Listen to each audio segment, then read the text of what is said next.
The following content is provided under a Creative Commons license. Your support will help MIT OpenCourseware continue to offer high-quality educational resources for free. To make a donation or to view additional materials from hundreds of MIT courses, visit MIT OpenCourseware at ocw.mit.edu.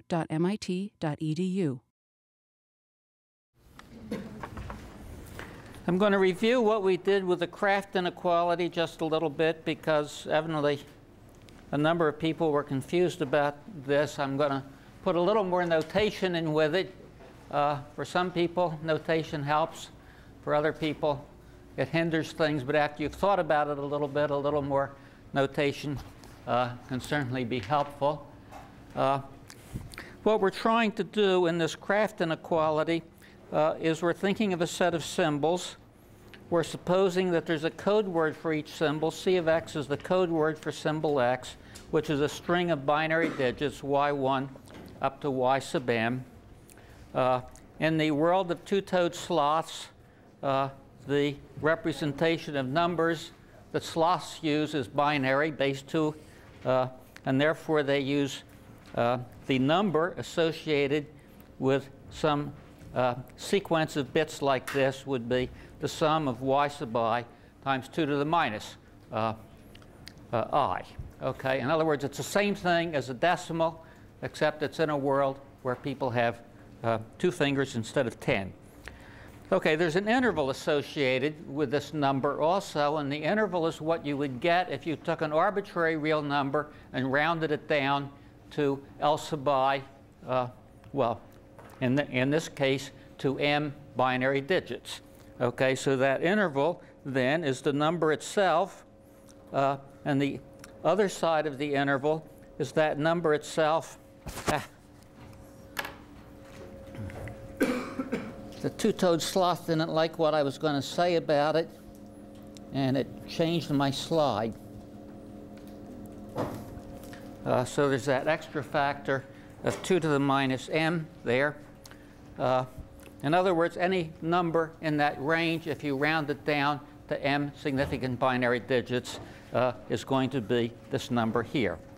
Okay, well, the point of this, if the number, namely this base 2 expansion of a number y prime, is in this interval, then y is going to be a prefix of y prime. Let me just give you some examples of that because saying it in words is confusing. The idea is very simple. Suppose you have a binary string 0, 1, 1. That corresponds to the number 3/8, namely 1/4 plus 1/8. And the interval there is going to be the interval from 3/8, including 3/8, up to 1/4, but not including 1/4. Namely, 1/4 will be represented as the sloth really is hitting hard this morning. Maybe I'm the sloth. Okay, there we go.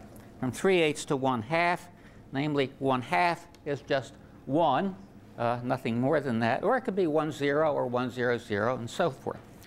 Okay, so then as an example, 0, 1, 1 is going to be a prefix of all of these quantities here.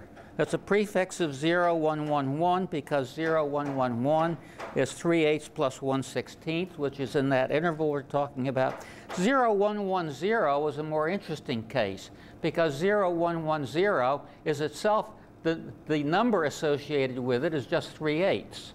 But what this is saying is if you take the same number but expand it to 4 digits, according to what this says, r of y is then in this interval, and therefore this prefix situation holds. So this is a prefix of this.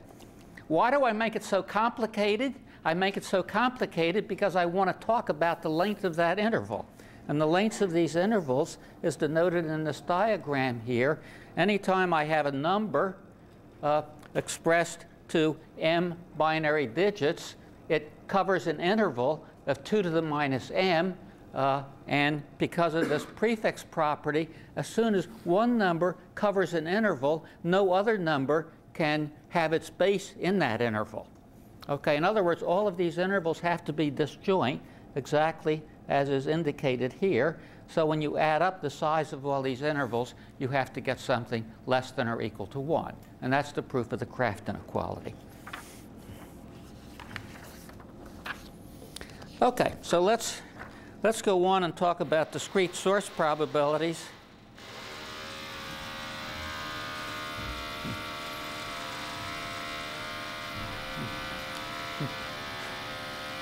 Now the two-toed sloth has gotten his machine out there. He's really mad at me this morning.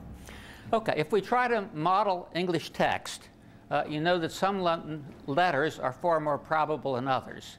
Namely, if you take an enormous amount of English text and you measure the relative frequency with which each letter occurs, you'll get more or less stable relative frequencies if you take enough text. And these letters are far more probable than these letters. So that gives you part of a model. You can also say that successive letters are going to be very dependent. Namely, T is very often followed by H, and H is often preceded by T. QU is even more of a case here because as far as English language words are concerned, U always follows Q. Okay, some letter strings are words, other letter strings are not words. There are constraints on grammar, and what is really the clincher, which says there's no way you're going to model English in any sensible, nice way, is meaning. And even worse than that, depending on who writes the English, it might have meaning or it might not have meaning. And for those English texts that don't have any meaning, the entropy is going to depend very much on whether the meaningless text is written by a salesperson or it's written by James Joyce. And in one case you have, in one case you have an enormous amount of freedom in what this sequence of letters are, and in the other case you have letters which are very, very constrained. Okay, so what's the point of this? The point of this is if you're interested in trying to find a source coding method for English, what you don't want to do is to start out trying to get the best statistical model of English that you can, because it's a losing proposition. And by trying to do that, you will spend all your time trying to get the model, and you won't get any insight into what you want to do as far as source coding is concerned. This is pretty much true throughout all of technology. You don't solve problems by first getting too far into the details of what the problem is before you start thinking about structures of possible solutions. In other words, we always deal with technological problems by dealing with toy problems first. Now, there's a difference between engineers who worry about toy problems, because engineers, if they hate theory, usually don't say what the toy problem is. But they have that toy problem very firmly in the back of their mind because of all their experience. Theoreticians, on the other hand, make their models very, very explicit. They don't often like to say that they're toy models because DARPA doesn't tend to support things that are working on toy models. So they try to conceal this, and often they just hide the fact that they're using a model. So all of this becomes very complicated.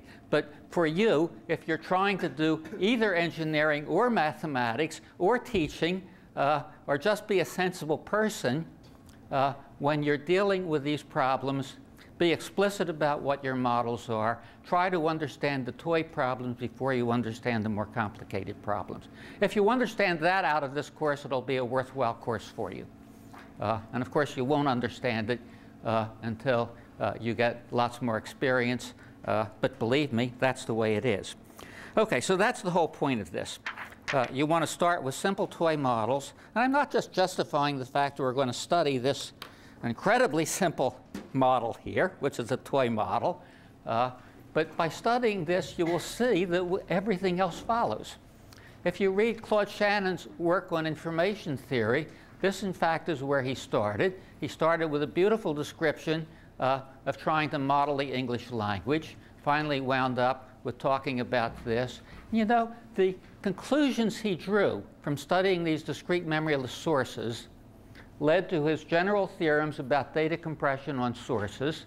They led to his general theorems about the capacity of channels. They led to the idea that you want to separate source coding from channel coding. And finally, they led to all of the modern ideas that we have about quantization. In other words, the simple ideas you get out of this generalize directly to everything that's known about information theory. Okay? So, okay, enough philosophy. Let's get on with the business of what we're trying to do. A discrete memoryless source has the following properties. The source output has to be an unending sequence, x1, x2, x3, blah, blah, blah, of random letters drawn from a finite alphabet x. Okay, in other words, we are taking these real sources and we're saying, let's make them not real now, let's put a probability measure on them. And in this probability measure, one of the things that the probability measure will do will be to describe the probability on each one of these letters in this sequence that's coming out of the source. Each source output, x1, x2, blah, blah, blah, is selected from a common alphabet. Namely, if you're using English on one letter of this sequence, you're going to use English on every letter of the sequence. Going to use a common probability measure with some probability mass function, p sub x of x.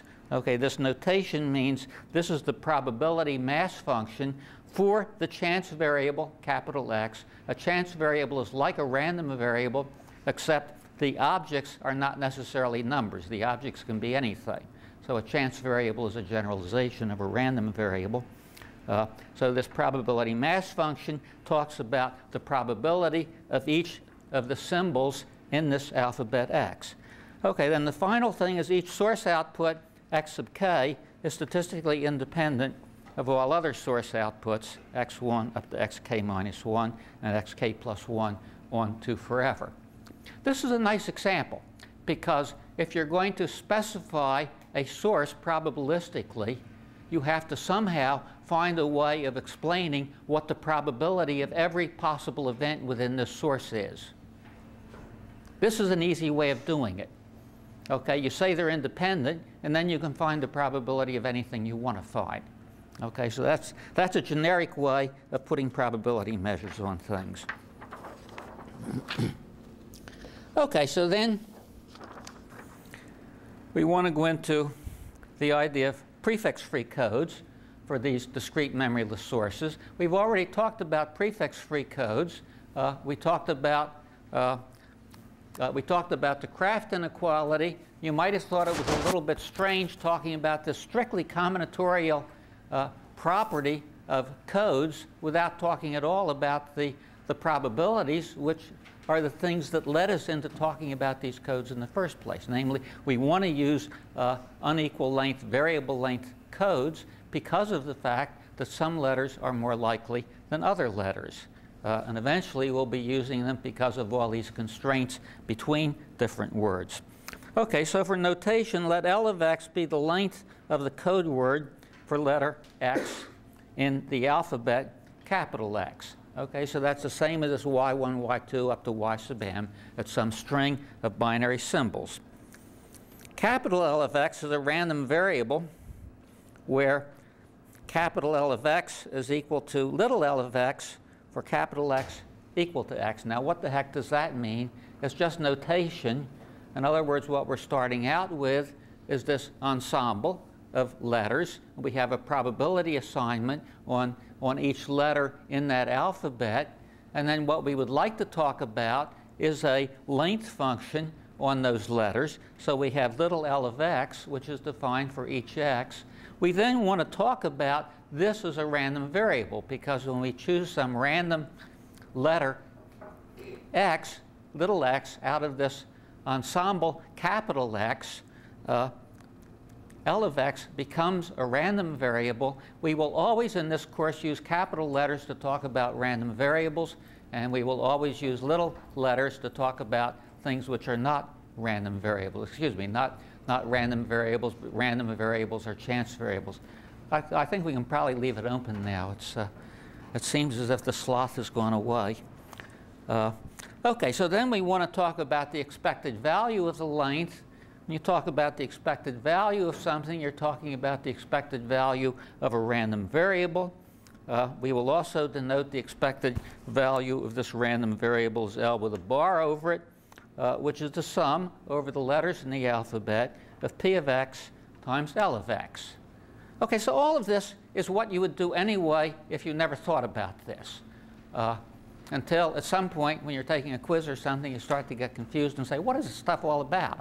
I don't have any idea what this means after you've written 5 pages of stuff. So it's worthwhile spending a little bit of time sorting that out. Okay, so L bar is the number of encoder output bits per source symbol in some strange sense. Namely, it's this expected value. Now, to finish this off, if we want to look at the number of binary digits that come out of the source when a long sequence of letters come out of the source, so a long sequence of letters, x1, x2, x3, and so forth, come out of the source. They go into the encoder. The encoder is mapping each letter that comes out of the source into this code word C of x. So we have a sequence of code words which are all concatenated together, and therefore the total number of binary digits which has come out of the source corresponding to these n symbols that have come out of the source is the sum of L of x1 plus L of x2 plus L of x3 plus L of x4 and so forth. So we have a sum of independent random variables. Now, what do you know about sums of independent random variables? Well, the one thing you ought to know about it, and which should be stamped on your brain because it's the central thing that makes any probabilistic theory make sense, it's the only way that we can ever understand our environment. You look at the past, you try to figure out from the past what's going on in the future, and the only way you can do that, the only tool you have really, is this law of large numbers, which says when you see a long sequence of things, from that long sequence of things, you sort of figure out what's going on. If you're dealing with a random variable, the thing you do is add up all of these numbers, you divide by the total number of them that you have, and that gives you the expected value. It gives you a typical value. What the law of large numbers really says is if you look at the sum of binary digits out of this encoder over a very long period of time, divide by the total number of symbols, that's a random variable again. And this random variable is with high probability going to be very, very close to this expected value, which is this quantity here. Okay, in other words, the ensemble average, which is this, is going to be very close to the time average, and the time average now is a random variable. And that's what the law of large numbers says. You see, the problem that we all have dealing with real-world problems is that there's nobody to tell us this is what the ensemble is, unless you believe somebody that doesn't know. And the only real evidence that you have is the actual sequence, and from the actual sequence, you then look at what happens for this particular sequence. You then build a model, and your model, by definition, has the expected value of L going to be equal to the expected value in the model that you've chosen. Okay, so what's your objective? Your objective in trying to form a prefix-free code then is to find a set of integers, L of x, which satisfy the Kraft inequality, and they minimize L bar. In other words, what we're trying to do, if we're trying to choose a code which minimizes the expected length of the code, which is really over a long period of time going to minimize the number of binary digits that come out of the source encoder, what we want to do is to choose these integers to minimize this. Okay, so what we're going to do now is suppose our alphabet is just 1, 2, up to capital M. What am I doing here? I'm saying we don't care about what these symbols are called anyway. It's totally irrelevant what the names of the symbols are. So I will name them 1, 2, up to capital M. Probability mass function, then, I can denote as P sub 1 up to P sub capital M. In other words, I've gotten rid of all these x's that were lousing up our equations all along. And I'll denote the unknown lengths by L1 up to L sub M. OK, so the problem is somebody gives you this set of numbers, P1 to P sub M, which is a PMF. In other words, these numbers add up to 1, and tells you I want a prefix-free code which minimizes this expected length, namely the expected value corresponding to these lengths here. So the expected length, to minimize it, what we want to do is to minimize over the choice of L1 up to L sub M. Subject to the Kraft inequality, we want to minimize this expected value. So we have a nice, clean mathematical problem now. We want to minimize this sum subject to this constraint, and the constraint includes the fact that all of these things have to be integers. Well, for those of you who have studied minimization, there's a funny thing in here, because integer minimization problems tend to be very, very nasty. And therefore, you look at this and you say, this is probably something I'm going to have trouble solving.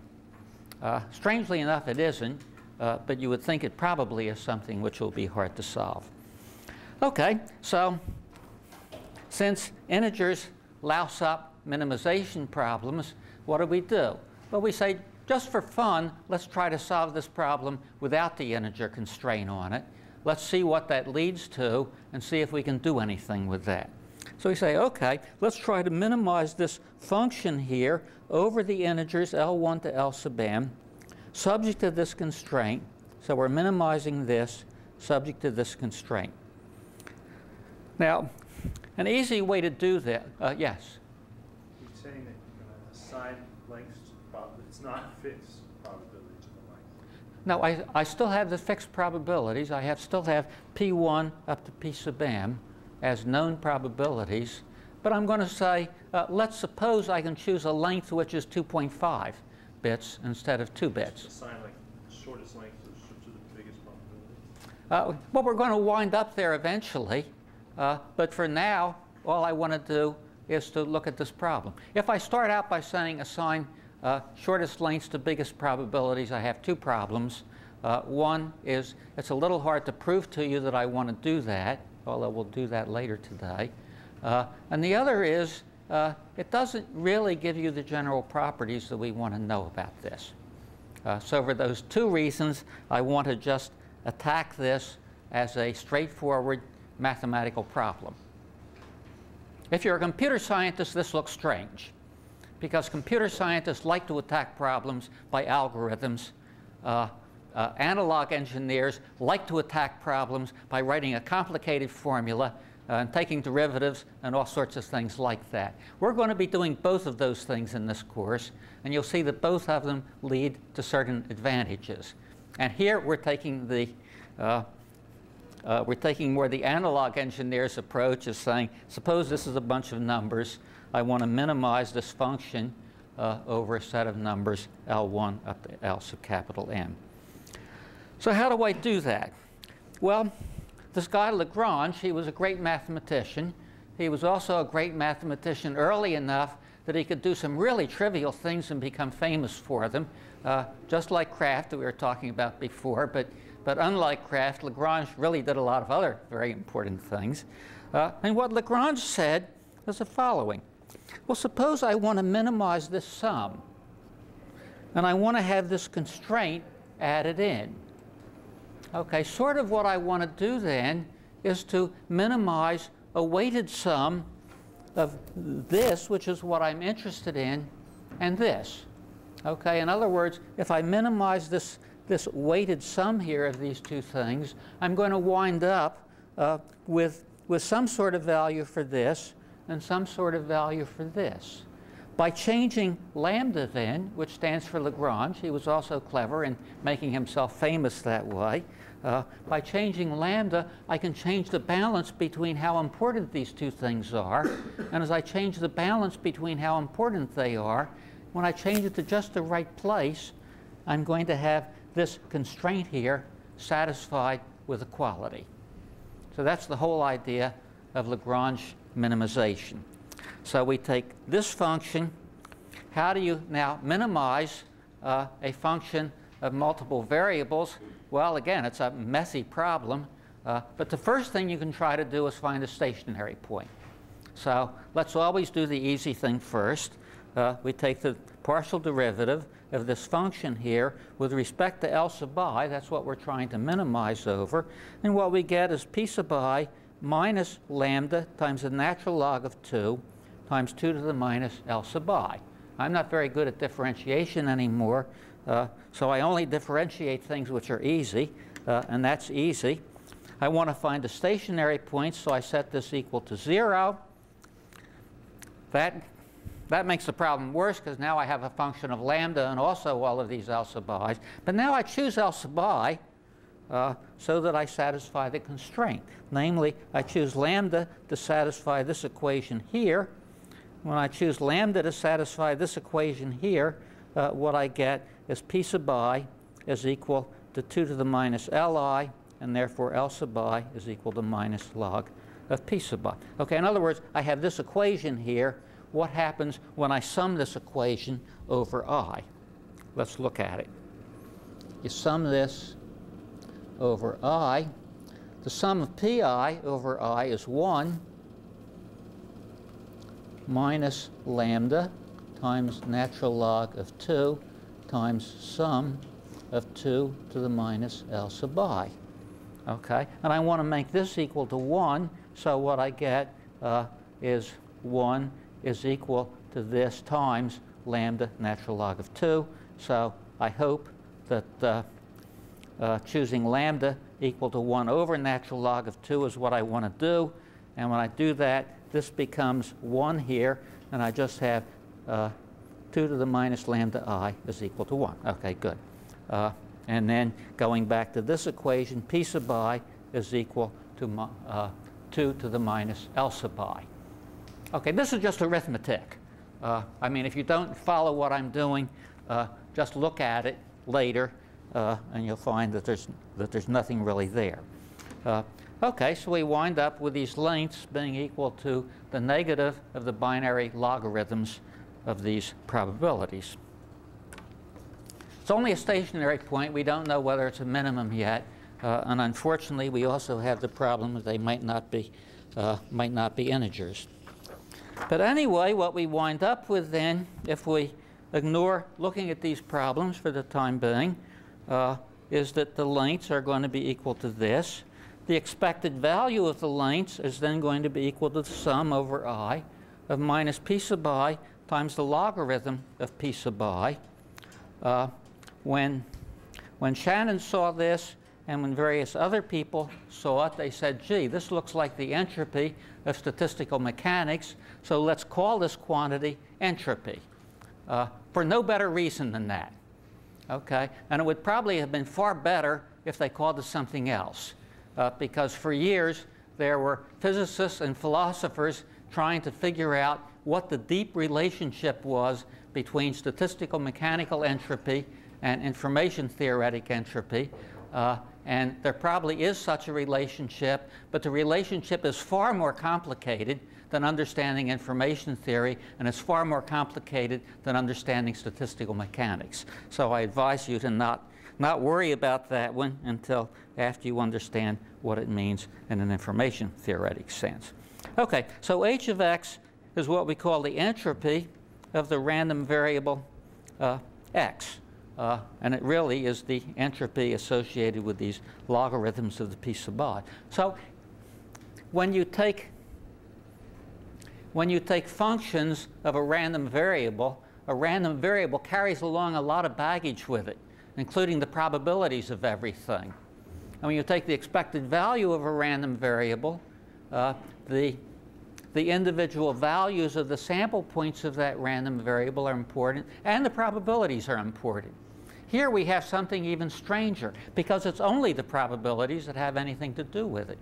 And this makes sense. We already said that these symbols have nothing to do with this problem we're dealing with. You can call the symbols whatever you want to call them, and therefore the only thing of any interest to us is these probabilities that we're dealing with. Okay, so h of x is a function only of these probabilities. It's the expected value of minus log p sub I. This is called entropy. And in fact, we will find out very shortly that it really is the minimum number of bits per source symbol needed to represent the source. In other words, when we generalize the problem from just plain ordinary garden variety prefix-free codes, we will find that this number is really what characterizes the whole problem for discrete memoryless sources. So let's go on and say more about that. Let's say something about bounds on the entropy. First, what's the relationship between the entropy and this minimum of the expected length that we started to talk about? And I claim that h of x is less than or equal to L min, which is less than the entropy plus 1. And why is that? We already have the machinery to see this. We almost have the machinery to see this. Namely, we have solved this minimization problem.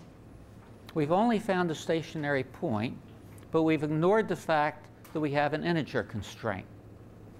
So if you allow me to say for the time being that, in fact, when we solve the problem without worrying about integers, that it actually gives me a minimum, then, in fact, this follows very easily. Because what I'm going to do is to find those optimal lengths, which are non-integers, and then I can solve the prefix condition and get a code by simply increasing each of those numbers to the next integer up. In other words, I can take the ceiling function of each of those real numbers to get an integer. When I take the ceiling function, 2 to the minus L sub I is going to go down, so the Kraft inequality is still satisfied. So the entropy has to be less than or equal to this average, has to be less than h of x plus 1. Okay, so the average is equal to h of x if and only if each of these probabilities is an integer power of 2 to start with. Okay, in other words, the solution I came up with before is that the length I wanted should be equal to minus the logarithm to base 2 of p sub I. So if p sub I is already a power of 2, then I'm home free because I just picked that length to be minus log of p sub I, and it happens to be an integer, and I don't have to round it up. Okay, so if I let L1 to Lm be these code word lengths, oh, here's where I'm going to prove this to you. And the proof is the following. I want to prove that h of x is less than or equal to L min, which I'll just call here L bar. So h of x minus L bar is equal to, this is the entropy, this is the expected length here. I can rewrite this as the sum of p sub I times logarithm of 2 to the minus L sub I divided by p sub I. That's just arithmetic. L sub I is equal to the logarithm of 2 to the L sub I. It's equal to minus the logarithm of 2 to the minus L sub I. So I get this. There's an inequality. Hate to call it an inequality. It's so trivial that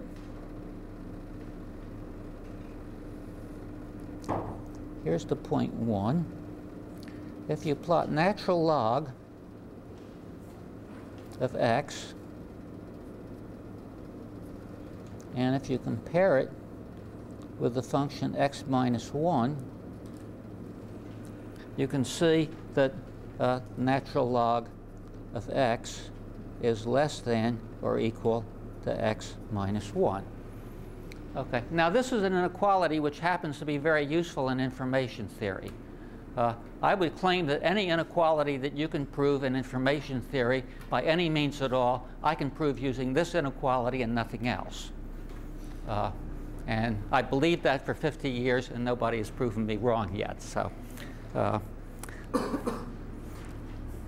also, this is something you can draw and remember. OK, so it's simple. OK, so the idea then is since this sum log of 2 to the minus L over p sub I is less than or equal to natural log of 2 times the natural logarithm of this, you just, here we go. For any u greater than 0, natural log of u is less than or equal to this. So the logarithm to the base 2 of u is less than or equal to the logarithm to the base 2 of e, which is some number, times u minus 1, with equality at u equals 1. So this is less than or equal to this. And look how nice that is. The p sub i's cancel out, and you get the sum over I of 2 to the minus li minus p sub I is less than or equal to 0. And equality occurs if and only if p sub I is equal to 2 to the minus li. OK? So that's all there is to it. And that establishes that, well, it establishes part of this theorem here, and the other part we already established. So, and if you don't believe me, the notes do it more carefully. OK, well, this left a serious problem unknown, which is how do you actually solve this integer minimization problem? How do you solve it if you have a big, long, complicated source with lots of probabilities in it? And everybody thought it was hopeless. Even Shannon thought it was hopeless. And Shannon sort of figured out ways to approach this problem. He said, well, you want to have about half the probability starting with 1, about half the probability starting with 0.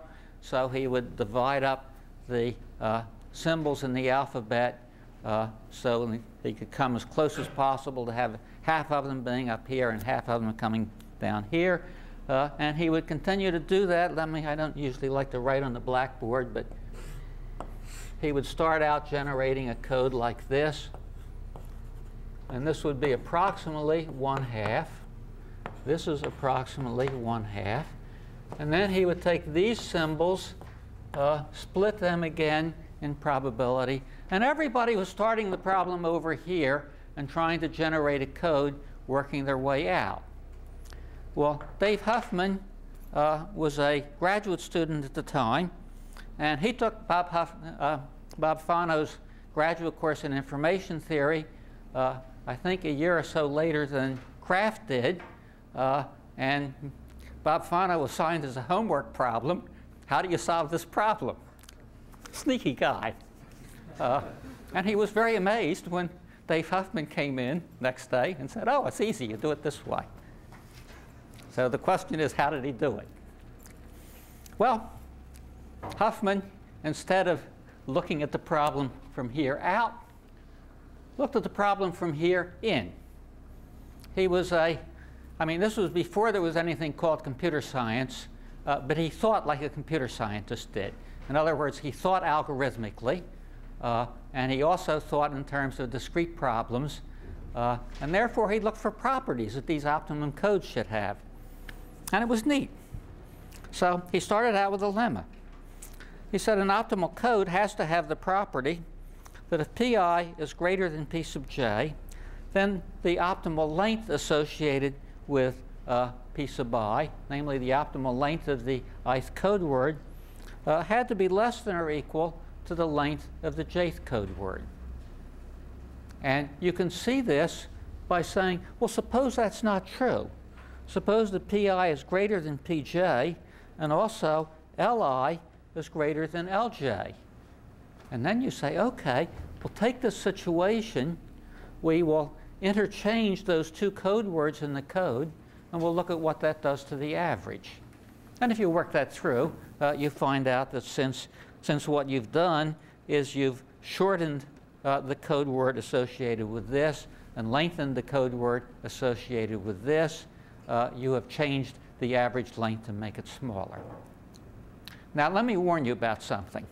When you start looking at these properties, the most confusing thing is what happens when two probabilities are the same or when two lengths are the same. And I would advise you to just ignore that problem until you get an idea of what's going on. Namely, assume that all lengths are different, all probabilities are different, and then it's easy to see what's going on. When you get all done, go back and straighten out the cases where things are equal. And I think the notes do this carefully. If you read books on information theory, about half of them do it carefully, and about half of them don't. So you should be suspicious. But anyway, that's one of those trivialities that you just have to sort out for yourself. OK, the next lemma is optimal prefix-free codes are full. We talked about what a full code is. When you draw this binary graph for it, you don't have any nodes in the binary graph that are, you don't have any leaves that are not associated with code words. Because if you do, we showed you could shorten the code word or the part of the tree on the other side of that leaf. In other words, if you have something here, if this is a code word and this is not a code word, then you just get rid of this and bring that back to here. If this is a whole tree stemming off of here, you do the same thing. You take this whole tree and you bring it into there and you throw this away. So optimal prefix-free codes are full. OK, so far there's nothing to this. OK, the next part of it is the sibling of a code word. What's a sibling? Well, we used to call it a brother, but then we couldn't do that because we have to call it a brother or a sister, and that got too difficult. So people invented the word sibling to talk about a brother or a sister. So the sibling of a code word is the string formed by changing the last bit. In other words, in this family tree here, the sibling of this is this. The sibling of this is this. The sibling of this is this. OK, so a leaf can have a sibling which is an intermediate node and vice versa. OK, so then he said the sibling of a code word is a string formed by changing the last bit. I think he probably said the brother, but anyway. For optimality, the sibling of each maximal length code word is another code word. Now that's a really simple one. If I make this a code word, and this is the maximal length code word in this code I'm talking about, this can't be an intermediate node because then there would have to be longer code words. And it can't be empty because these optimal codes are all full. And therefore this has to have a sibling which is also a code word. So the longest code words have to have siblings. OK, well that's easy enough. Oh, incidentally, one of the problems that you have in proving this sort of thing is what happens if you have zero probability letters? Well, we just get rid of that problem and say, well, there aren't any zero probability letters. Because if we want to come up with a sensible model for something, we're not going to create a code word for something that can't happen. So there are no zero probability letters in this alphabet. I mean, if you want to put them in, it just complicates the whole thing. And you can do it. OK. Then finally, there's this lemma which says there is an optimal prefix-free code in which after you order the probabilities of all of the messages, namely you order P1 to be greater than or equal to P2, greater than or equal to P sub n. In other words, we just rename the letters in the alphabet so that letter M is less likely than letter M minus 1, and so forth, back to 1. 1 is the most probable, M is the least likely. Well, we've already concluded that we want to assign the longest messages to the least probable code words. And this says take the two least probable code words, and we can always make an optimal code in which those two code words are siblings. And the reason for that is one of them is not going to be longer than the other, or else you can shorten the code by interchanging things. OK, so there is an optimal prefix-free code in which the code word for M minus 1 and the code word for M are maximal length, and they're siblings. OK, so the Huffman algorithm first combines these two, and then looks at the reduced tree with m minus 1 nodes. Let me show you an example of that. So it starts out, here I've ordered the probabilities associated with a set of symbols. The symbols are 1, 2, 3, 4, 5. The two least likely messages are 0.1 and 0.15. Obviously, I could have interchanged these two if I want to, but why interchange them? So I say, OK, the last digit on this one I'm going to assign to be a 0. The last digit on this I'm going to assign to be a 1. And the important thing is I'm going to make them siblings in this tree. And what I'm going to do now, terribly complicated thing, instead of building a tree from left to right, I'm going to build a tree from right to left. So when I get all done with the tree, it's going to come in like this. And what I'm doing is starting out at the end to start to build the end of the tree. And what happens after I go through this first step is I say, OK, there is an optimal code in which these two quantities are siblings of maximal length. I now want to form an optimal code for these probabilities here. So I go back and I iterate again, and I said, OK, if I have these probabilities here, what's the optimal code? Well, I could reorder the things, but now I know that the only thing I'm interested in is the two least likely symbols in this new alphabet here, which is 0.2 and 0.15. So I combine those together. I tie them together as siblings in this last generation, however it works out. So then I have an alphabet of size 3. And then down here, I have these two things tied together, these two things tied together. So I have a node of probability 0.25. I have a node of probability 0.35. And I have a node of probability 0.4. I take the two least likely, and I tie them together. And then I have two nodes left, one with probability 0.6 and one with probability 0.4. And I tie them together, and presto, I have my whole code, except for flipping it over to go from left to right if you like codes that go from left to right instead of right to left. OK, I have swindled you. How have I swindled you?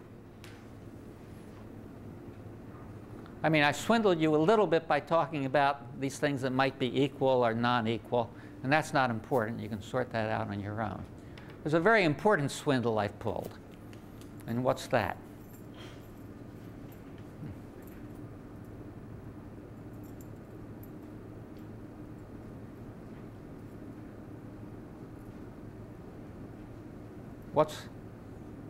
What's very incomplete in this argument? This part is fine. Nothing wrong here. We have a lemma which says you can find an optimal code by tying these two things together.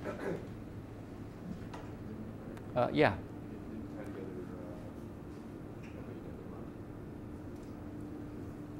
Combine those two combinations. You're saying, how do I know to combine these two? OK, which means what? So Yeah. they're independent. What? Because you just added the probabilities. I've just added those two probabilities. So I have a new ensemble where I have 4 probabilities, 0.25, 0.15, 0.2, and 0.4. That's on the case they're independent. And that's fine. I still have these things. No, there's no independence involved here at all. I mean, I started out with 5 letters, which are disjoint. I now have 4 letters that are disjoint.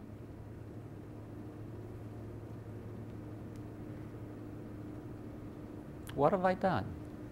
Yeah. You're assuming that an optimal code can be composed of smaller optimal codes? Yes. Put them together. Yeah, I have assumed now that once I get these 4 symbols, if I have those 4 symbols, I can form an optimal code for those 4 symbols in which these 2 symbols get tied together. But how do I know that an optimal code for this reduced set of probabilities is also an optimal code for the original problem? Okay. I have tied these 2 things together. I know there's an optimal code in which these two things are tied together. I then have 4 symbols. I want to find a code for those 4 symbols. But I assume that the optimal code for these 4 symbols, when I break apart these two things, gives me an optimal code for 5 symbols. Okay. That's the sort of thing I want you people to start to catch on to immediately. I want you to start asking those nasty questions.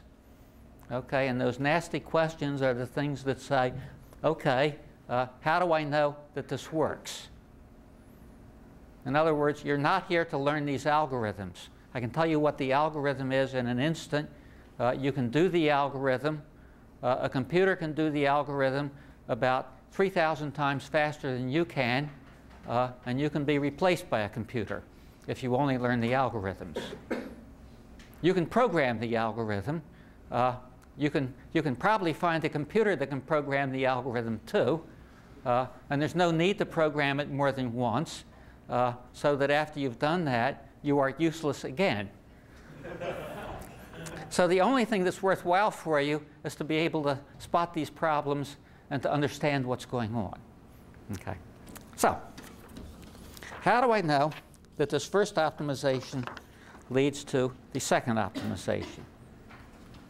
Okay, after combining these 2 least likely code words as siblings, we've gotten a reduced set of probabilities.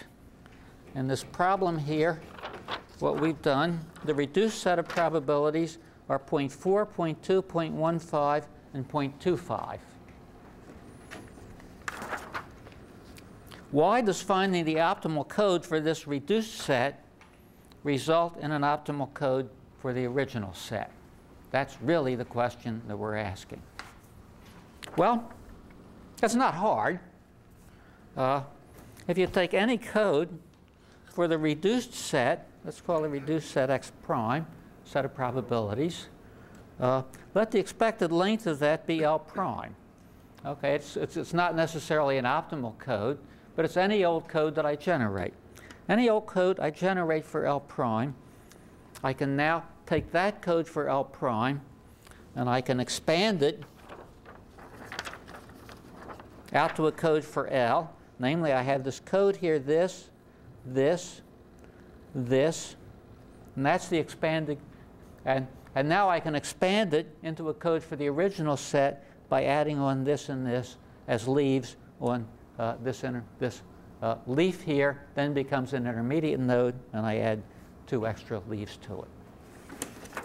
Okay, well, it's not hard. The expected length for this code for these 5 letters, I claim, is equal to the expected length for this reduced code, this, this, this, and this, plus 1 extra digit for this, plus 1 extra digit for this. So the expected length for L is the expected length for L prime plus 0.15 plus 0.1, which says the following. If I want to minimize this, and I know that this has to be equal to this, and these 2 numbers are fixed, I can't change them, I can minimize this by minimizing this. And that's the final step in the whole argument.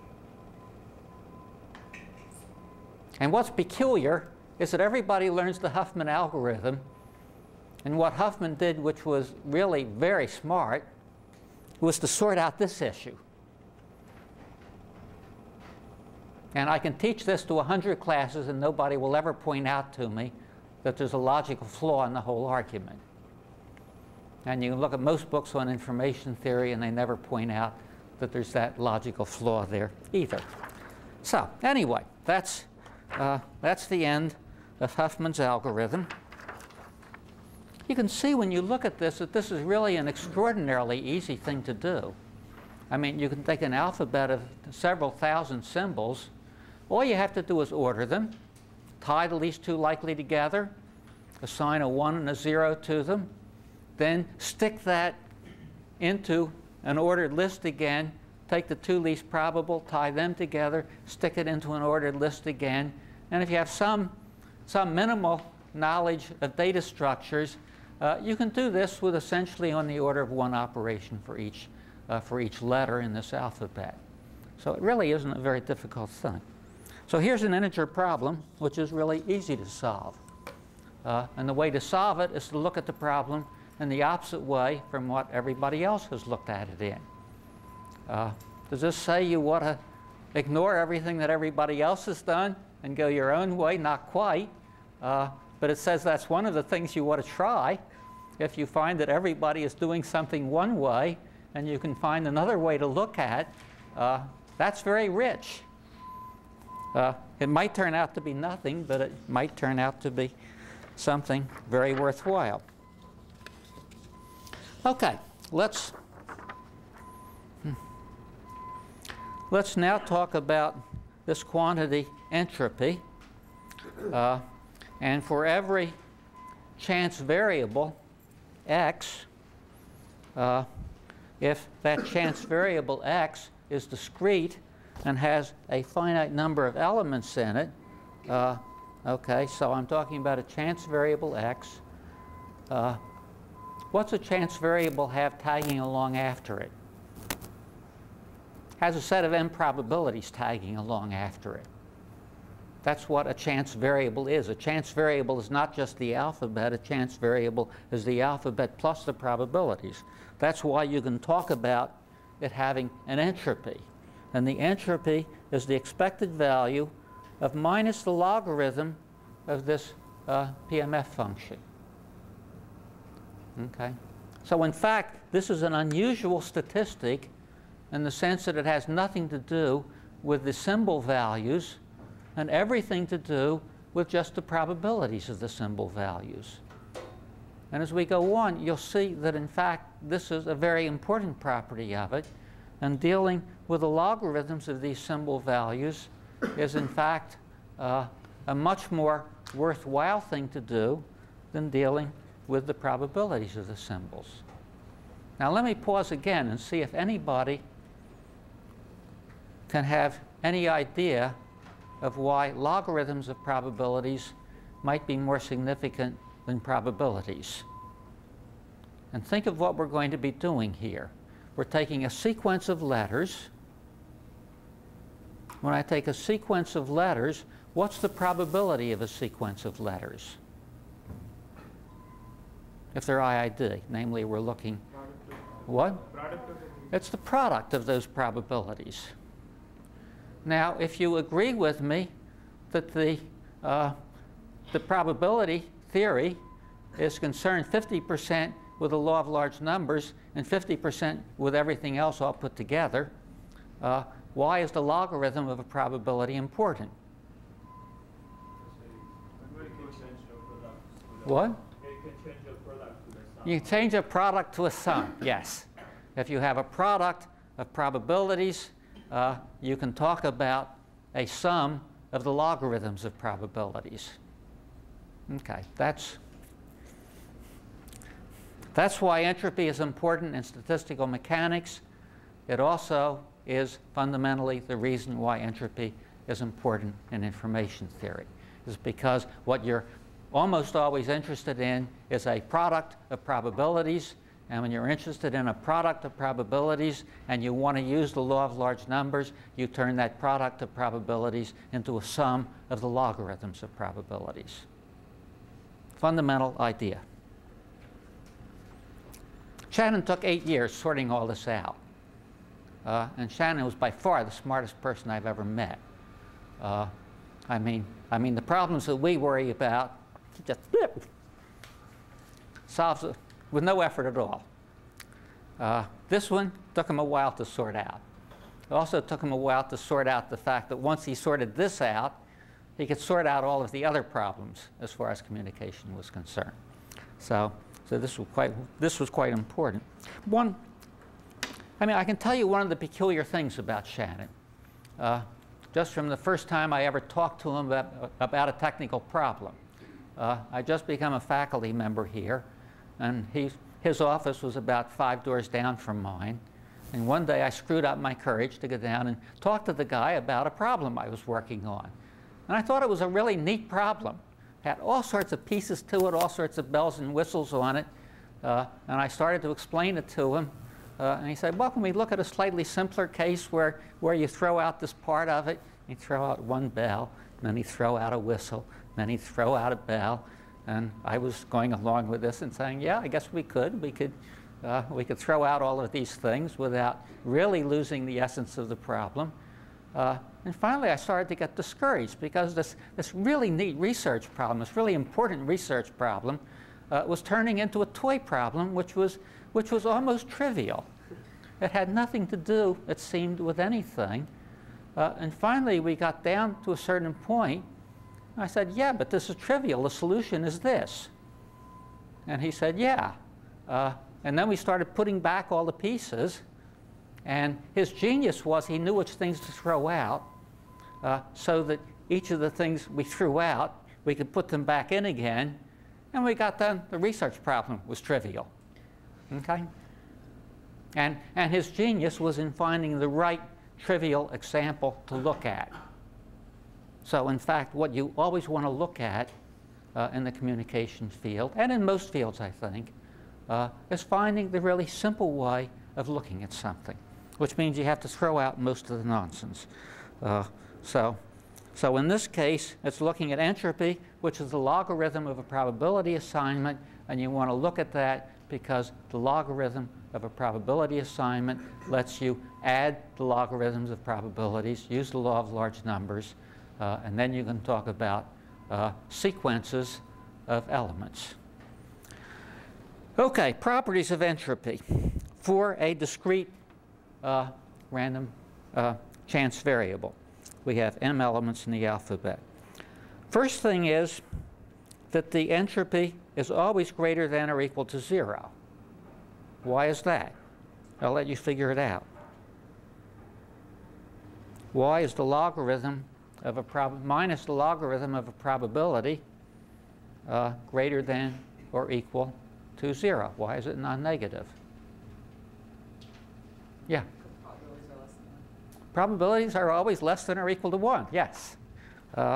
So this quantity here is always greater than or equal to 0 because the logarithm of 1 is equal to 0. Okay, we have equality here if x is deterministic, which is just a special case then, where you have an ensemble of one element and it has probability 1. Or in fact, at this point, you could add in things which have 0 probability. Well, that's a little bit tricky because you add in something at 0 probability and the logarithm of 0 is infinity. So you're dealing with the expected value of a bunch of infinities which each occur with 0 probability, and you're forced to say, well, I think that 0 times log of 0 is equal to 0. And in fact, epsilon times log of epsilon goes to 0 as epsilon goes to 0. But you save yourself a lot of worry by just leaving out things of 0 probability. Okay, so h of x is greater than or equal to 0. We have equality if x is deterministic. H of x is less than or equal to log of m. Equality if x is equiprobable. And how do I know that? Well, I look at this again. I'm not going to prove it here, but essentially this follows from saying that the natural logarithm of something is less than or equal to that something minus 1, and you take the difference of the entropy and log of m, and presto, it gives you the result that you want. Okay, so you get the most entropy if everything is equiprobable. For any code satisfying the Kraft inequality, the entropy is less than or equal to L bar. Well, that's what we already proved. Okay, namely in the middle of the lecture, we showed that for any code that satisfied the Kraft inequality, the entropy was always less than or equal to L bar, because the entropy is what you get if you minimize the expected length without the integer constraint, and L bar is what you get, well, L bar min is what you get when you minimize it with the integer constraint. And when you don't bother about minimizing it, you get something bigger than L min. So this is less than or equal to the length of any code word. For the very best code word, for the very best code, the expected value of the minimum is less than or equal to the entropy plus 1. And you get that just by adding to each non-integer length the ceiling function, which gives you at most 1 extra digit for each code word. Now here's the more interesting one. For independent chance variables, x and y, and here's where the nice part about notation comes along. What's the entropy of xy? Well, what do I mean by xy first? I have a chance variable x, and this chance variable x has an alphabet associated with it, x1 up to x sub m. I have a chance variable y. It has an alphabet associated with it. What's the sample space? What's the set of events corresponding to the chance variable xy? By xy, I mean a chance variable whose elements are the possible values of both x and y. So I'm talking about the joint ensemble of x and y. I have a bunch of possible values for that, and those possible values, if I have m possible possibilities for each, I have m squared possible values for the two of them. So I'm talking about the expected value of the minus the logarithm of the probability of x and y. Okay, in other words, I am trying to take the, let me write it out. I'm probably giving conniptions to, no, okay.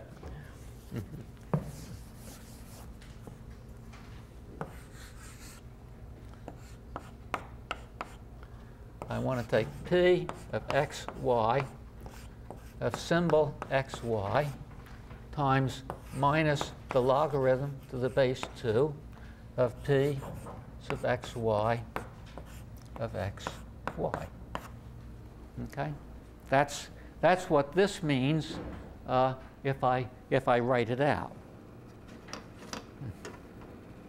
Well, this probability here is p sub x of little x times p sub y of little y. Why is that? Because I'm assuming that they're independent of each other. And therefore, the probability of two of them is the product of the probabilities times minus log to the base 2 of p sub x of x minus logarithm to the base 2 of p sub y of y. And I'm summing this over all x and all y. And the more sophisticated way to write this, things that I say in lecture you don't have to copy down because they're always in the notes. If they're not in the notes, it's probably wrong anyway. So, okay, so this expected value is the expected value of the logarithm of the probability of xy, which is the expected value of the logarithm of p of x times p of y. And since I have a logarithm of a product, it's the expected value of minus log p of x minus log p of y, which is the entropy of x plus the entropy of y.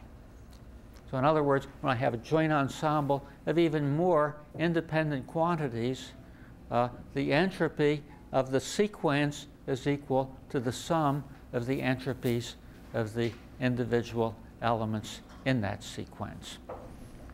Okay? Okay, well, that's all I wanted to talk about today. If any of you have any questions to ask, you should ask them now. I went through Huffman coding pretty quickly because it's something where you have to do some exercises on it to sort it out. And didn't want to do any more than that. So.